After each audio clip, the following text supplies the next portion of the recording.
Ce midi, j'ai les yeux qui piquent et c'est pas très bon. J'ai passé la soirée d'hier avec 6 hommes et une femme. Bah dis donc. Mais non, c'est pas le genre de soirée à laquelle vous pensez, quoique le résultat est un peu pareil. J'ai la douloureuse sensation qu'on a essayé de me... et qu'à la fin, je vais la voir dans le... Non, rassure-toi, ils bandent plus depuis longtemps. Oh J'ai regardé le débat des primaires et c'était déprimant. Non mais qu'est-ce qu'ils étaient tendus. À un moment, j'ai eu presque envie que Karine Le Marchand débarque avec son verre de vin et son canapé. Juppé était constipé, Sarkozy tendu, Copé énervé, Le Maire propre, NKM allumé et Poisson pané. Facile. Sur les questions économiques et sociales, ça a parlé, alors déficit de 3%, milliards, dépenses publiques, ISF, 37 heures payées 39, 39 payées 37, NKM qui tutoie Nicolas, qui tutoie Bruno, ils étaient presque d'accord sur tout. Tu veux supprimer 50 000 postes de fonctionnaires ? Oh, je suis encore plus d'accord que toi, moi je veux en supprimer 100 000. La lumière sur le plateau, c'était un peu un mix entre Koh-Lanta et Question pour un champion spécial repris de justice.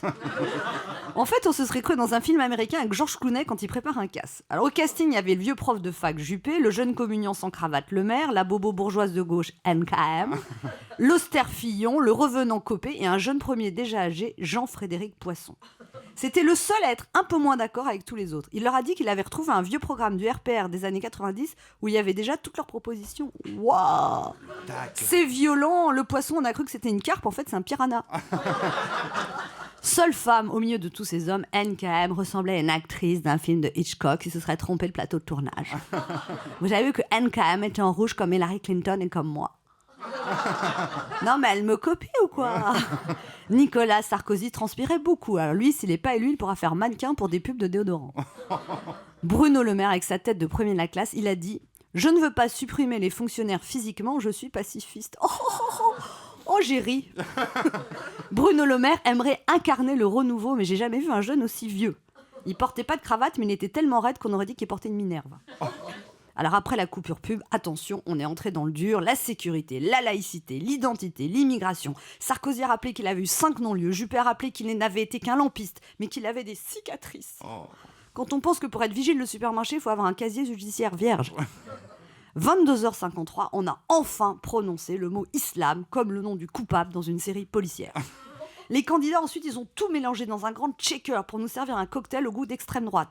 Assimilation, intégration, quota, immigration, regroupement familial, burqa, voile, dépénalisation du cannabis, islam de France, redevance sur le halal, enfermement préventif des fiches. Tout ça en 20 minutes. Pour conclure, Sarkozy s'est présenté comme le défenseur de la majorité silencieuse. C'est quoi le contraire de la majorité silencieuse ? La minorité bavarde ? Porte-parole de la majorité silencieuse, ça veut dire porter la parole de ceux qui ne parlent pas. Et c'est pas évident parce que ceux qui se taisent, justement, on sait pas toujours ce qu'ils pensent, pourtant c'est pas parce qu'ils se taisent qu'ils n'ont rien à dire. Comprenez-vous ? Sinon, Poisson a fait l'anguille, Copé a parlé de Gaulle, Juppé a dit « Il faut que ces différences nous rassemblent et non pas qu'elles nous séparent. » Oh, mais c'était beau comme du Jean-Jacques Goldman. Une chose est sûre, s'ils doivent tous tenir les promesses qui ont été faites hier soir, le prochain président devra être élu pour 150 ans. Europe 1, Anne Romanoff.